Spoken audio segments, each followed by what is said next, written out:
Stage पे खड़े होकर भाषण देकर ये काम नहीं होगा। हम चाहते हैं कि हमारी स्टेट गवर्नमेंट और भारत सरकार माइनॉरिटीज़ को भी उनका हक देने का काम करे। विपक्ष के लोग बौखलाहट में कुछ भी बोल रहे हैं। नमस्कार, मेरा नाम सानू झा है और आप लाइव सिटीज़ मधुबनी से देखना शुरू कर चुके हैं। हमारे साथ राजद के प्रदेश महासचिव युवा कोटा से आते हैं, काफ़ी तेज़ तर्राज बोलते हैं, अपनी बातों को सिलसिलेवार ढंग से रखते हैं।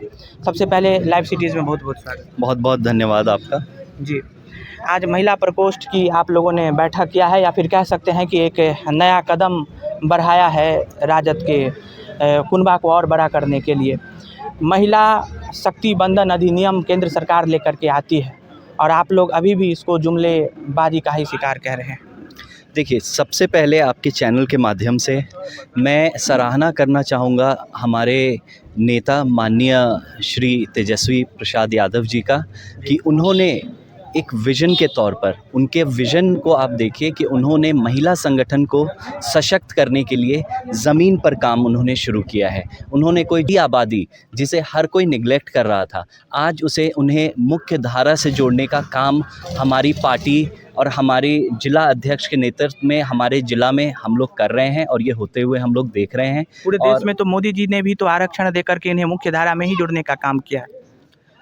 देखिए, लेकिन जिस विज़न के साथ हमारे नेता श्री तेजस्वी यादव जी काम कर रहे हैं, वो ज़मीन पर काम कर रहे हैं, गरीबों के बीच में काम कर रहे हैं और लोगों तक पहुंच रहे हैं। सिर्फ स्टेज पे खड़ा होकर भाषण दे देने से देश का सुधार या महिलाओं की जो स्थिति है उसमें सुधार नहीं होगा, ज़मीन पर जाकर होगा। और हमारे नेता श्री तेजस्वी यादव जी ने अपनी विज़न का और अपनी सोच का उन्होंने एक बहुत सुनहरा एग्जाम्पल दिया है और हम सबको ये चीज़ दिख रहा है। क्या लगता है, जातीय गणना जिस तरीके से बिहार में माकूल हुई, उसके बाद उसके आंकड़े को प्रसारित किया गया, हालांकि बीजेपी का कहना है कि पूरा आंकड़ा मिलना चाहिए आर्थिक दृष्टिकोण से भी, तो अभी आधा आंकड़ा साझा हुआ है। कहां तक लगता है कि इस आंकड़े से बिहार का भविष्य बदलने वाला है, या फिर बीजेपी जिस तरीके से कह रही है कि हमारे घर तक ही नहीं आए कोई आंकड़ा लेने के लिए, इस चीज़ पर क्या कहना है?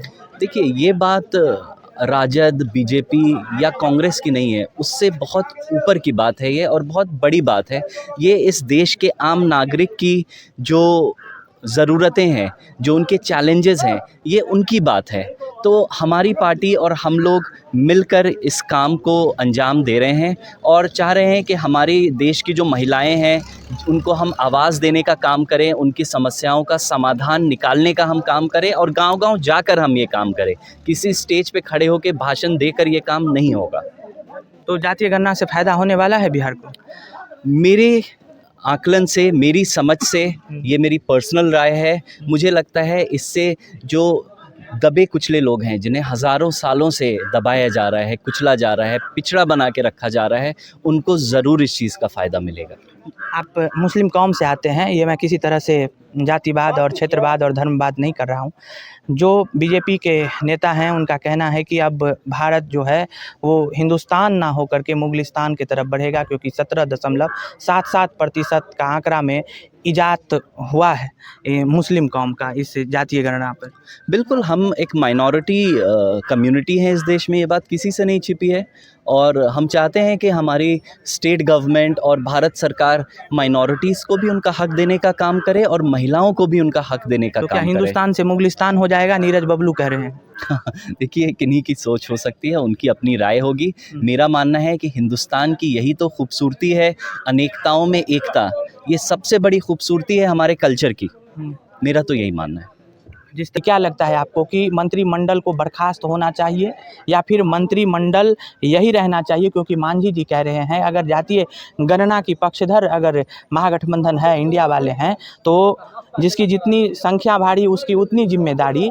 इस कोर्ट को उन्होंने कोट करते हुए कहा है कि इसको ख़त्म होना चाहिए और नए सिरे से जिसकी जितनी संख्या है उस हिसाब से मंत्रिमंडल का विस्तार होना चाहिए। देखिए, मैं यही आपसे कहूँगा कि जो जिला अध्यक्ष श्रीमती रेणु यादव जी ने कहा, मैं उनकी बात से 100% सहमत हूँ कि विपक्ष के लोग बौखलाहट में कुछ भी बोल रहे हैं, हमें उस पर ध्यान नहीं देना चाहिए। हम जिस मकसद से और जिस रास्ते पर हम निकले हैं वो रास्ता कठिन है, लेकिन हमें किसी की बातों में नहीं आना है और महिला सशक्तिकरण के काम पर हमें आगे बढ़ना है और अपने देश को और मजबूती देने का काम हमें करना है। जय हिंद। तो ये हमारे साथ आसिफ सर हैं और राजद के अभी उभरते हुए नेता हैं और इनके पिताजी राज्यसभा से सांसद आते हैं। इस क्षेत्र में उनकी अच्छी खासी कद्दावरी है और अभी महिला प्रकोष्ठ की बैठक बुलाया और तमाम लोगों से इन्होंने खास मुलाकात किया है और जो भी सवाल हमने पूछा है उन तमाम सवालों का सिलसिलेवार ढंग से बड़े मुस्तैदी से अपने जवाब को रखे हैं। ऐसे ही तमाम छोटे बड़े खबरों को लाइव सिटीज़ पर देखते रहें। तत्काल के लिए दीजिए इजाज़त। नमस्कार, धन्यवाद।